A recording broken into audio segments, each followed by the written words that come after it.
A decir verdad, soy un tipo celoso de su intimidad y de sus cosas. Pero cuando era pequeño, a mi hermana esto le daba bastante igual, así que no tenía el menor inconveniente en entrar en mi habitación y coger sin permiso lo que buenamente le apetecía. Claro está, con mi consiguiente mosqueo. Como yo no estaba dispuesto a que esa costumbre continuase y mis cabreos parecían no surtir efecto, opté por una estrategia, digamos, más civilizada. Entonces, yo no lo sabía, pero estaba a punto de utilizar los superpoderes de los 3 mosqueteros de la persuasión. Esto es Créeme lo que te digo, episodio 5.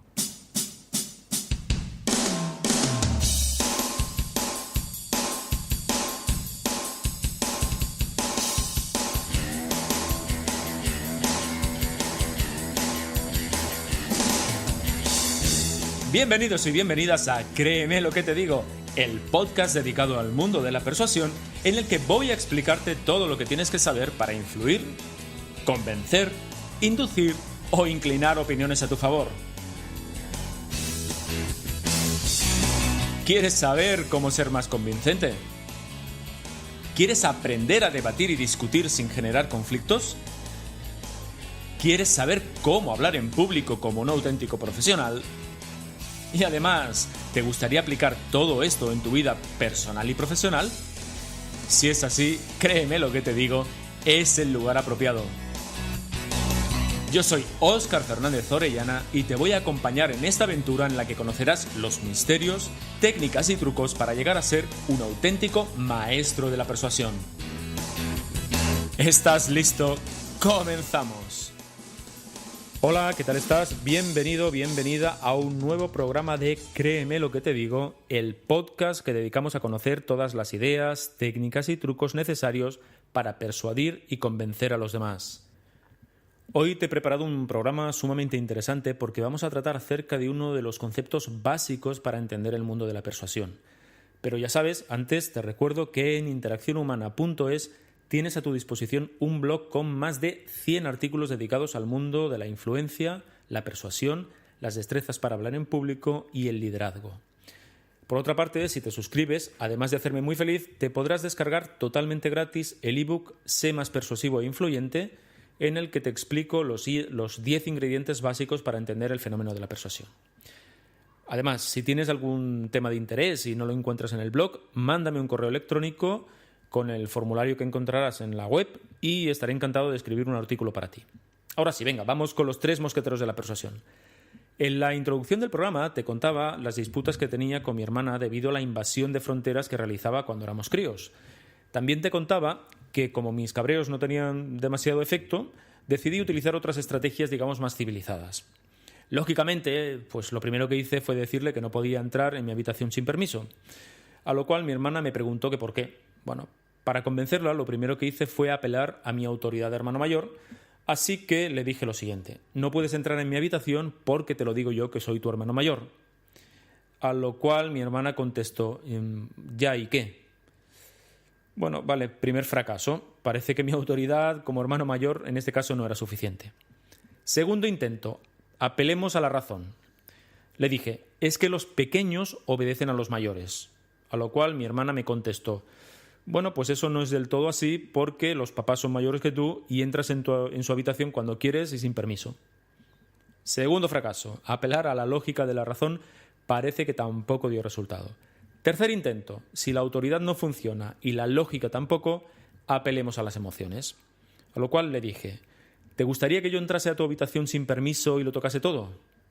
Su respuesta: ¿y a ti te gustaría que yo le dijese a los papás que me has amenazado con entrar en mi habitación para removerme las cosas? Tercer asalto perdido y cao técnico.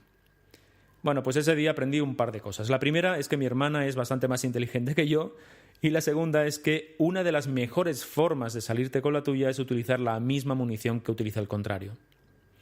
Bastante más adelante, cuando yo ya estaba metido en estas cosas de la persuasión, aprendí algo más que tiene que ver con esta historia que te acabo de contar. Sin yo saberlo entonces, tanto mi hermana como yo habíamos utilizado los 3 enfoques persuasivos clásicos que definió Aristóteles hacía más de 2500 años. El inventor, entre comillas, de esto de la retórica, estableció que hay 3 vías para persuadir a tu audiencia. Convences a tu audiencia a través de tu carácter, Convences a tu audiencia a través de la lógica de tu planteamiento y convences a tu audiencia a partir de las emociones que eres capaz de generar en ellos.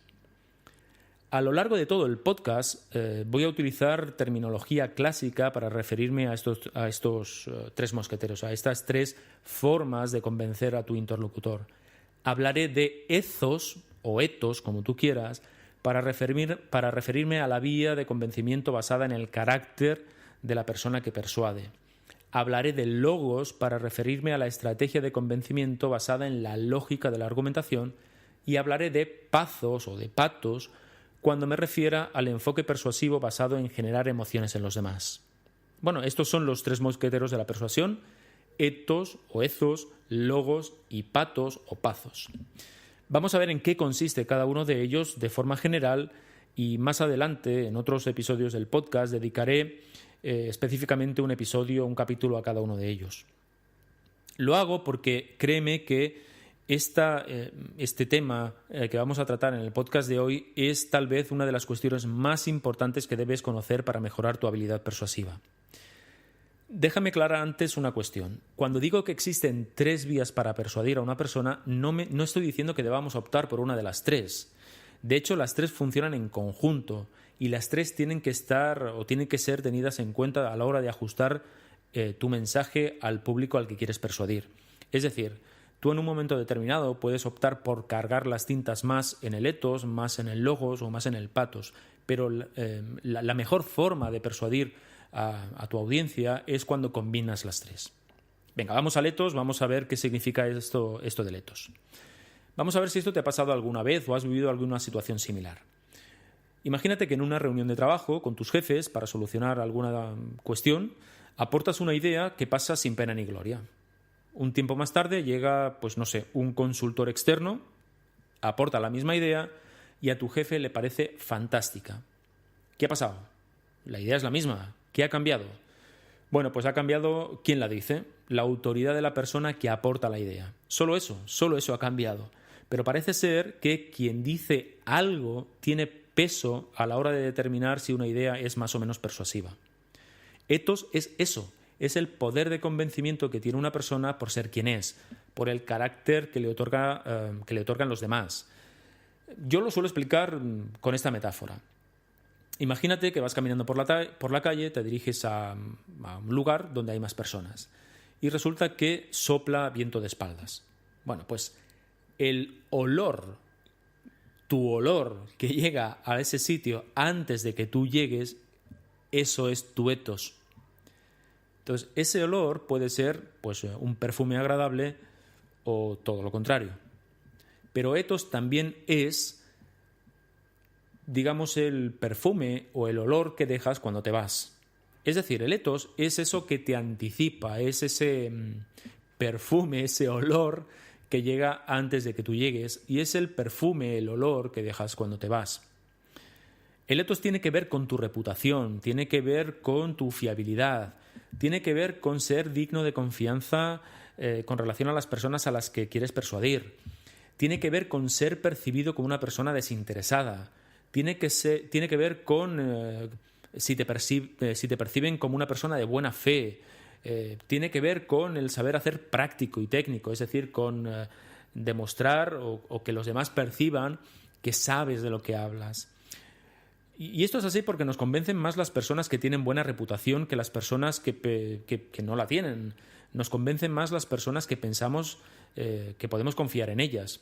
Nos resultan más creíbles las personas que percibimos como congruentes entre lo que dicen y lo que hacen.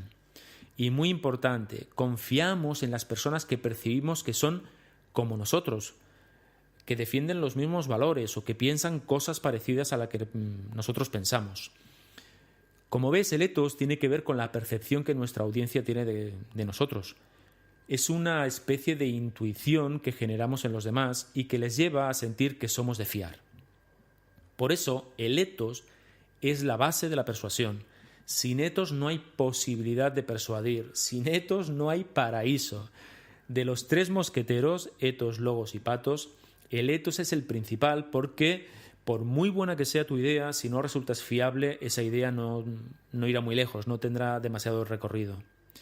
Por ejemplo, el ethos es lo que hay detrás de los comerciales en los que, pues, para promocionar un producto o servicio utilizan a famosos.